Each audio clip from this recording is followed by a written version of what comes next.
રવિભાઈ પાકું. સર, શું કહેશો ઉનાનો જે ઘટનાક્રમ બન્યો છે એ બાબતે? ગીર ગઢડા પોલીસ સ્ટેશનમાંથી એક મહિલા અરજદાર પરમ દિવસે સાંજે લગભગ 7:30-8 વાગ્યાની આસપાસ ઉના એએસપીની ઓફિસે એક અરજી આપવા માટે આવેલા અને ત્યારબાદ એમણે જે તે સમયે એ સોશિયલ મીડિયામાં વાયરલ પણ કરેલી. એના આધારે તાત્કાલિક અમે કોગ્નિઝન્સ લઈ અને ઉના એએસપી જે અહીંયા વીવીઆઈપી બંદોબસ્તમાં હતા એમને રવાના કરી. પહેલાં તો રાત્રે પ્રયત્ન કર્યો એમનો સંપર્ક કરવાનો વિક્ટીમનો અરજદારનો. ત્યાર પછી અમે એમનો રાત્રે સંપર્ક, એમનો ફોનનો રિપ્લાય હતો, એમના ઘરે પણ હાજર ન હતા. પછી એએસપી અને એમની ટીમે એમને 10:30 ગઈકાલે એમની ઓફિસમાં બોલાવી એનું ડિટેલ વિગતવાર નિવેદન લીધું છે અને એ નિવેદનના આધારે અમે એફઆઈઆર રજીસ્ટર કરી છે. એફઆઈઆર 376 અને 354ની એફઆઈઆર છે. એફઆઈઆરમાં જે નામ છે એ શરૂઆતમાં એમની અરજીમાં જે નામ હતા એમાં થોડો ફેરફાર છે. એ બેન ઓળખતા પણ નહોતા કદાચ. ટોટલ 4 આરોપીઓ વિરુદ્ધ અમે એફઆઈઆર કરી છે. એમાં એક પહેલો આરોપી જે છે સલીમ કરીને એ હેડક્વાર્ટર ખાતે પોલીસ કોન્સ્ટેબલ તરીકે નોકરી કરે છે. એ સિવાય બીજો આરોપી જે છે મકવાણા કરીને છે એ ગીર ગઢડા પોલીસ સ્ટેશનમાં નોકરી કરે છે. એક સિવિલિયન આરોપી છે જે ત્યાં કેસરિયા ગામનો વતની છે અને એક હરીફ કરીને હોમગાર્ડ છે. આક્ષેપ એવો છે એમનો કે આ જે પણ આરોપીઓ છે એમણે છેલ્લા 1-8 વર્ષમાં અલગ અલગ સમયે એમનું શારીરિક શોષણ કર્યું છે.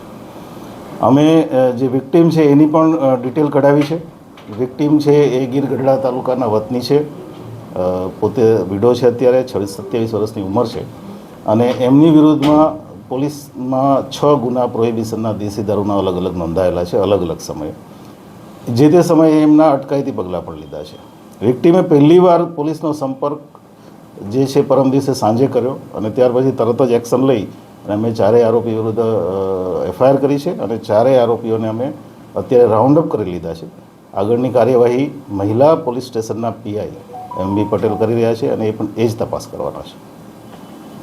સર, વાત કરવામાં આવે તો જે આ આખું ઘટનાક્રમ છે એની અંદર વિડીયો, વોટ્સઅપ ચેટ એવું બધું ડિક્લેર થયું છે, એ બાબતે પોલીસ શું કાર્યવાહી કરશે? આમાંથી જે એક આરોપી છે એની વોટ્સએપ ચેટ મહિલાએ પોલીસને પણ આપી છે અને એ અમે પુરાવામાં લીધી છે અત્યારે.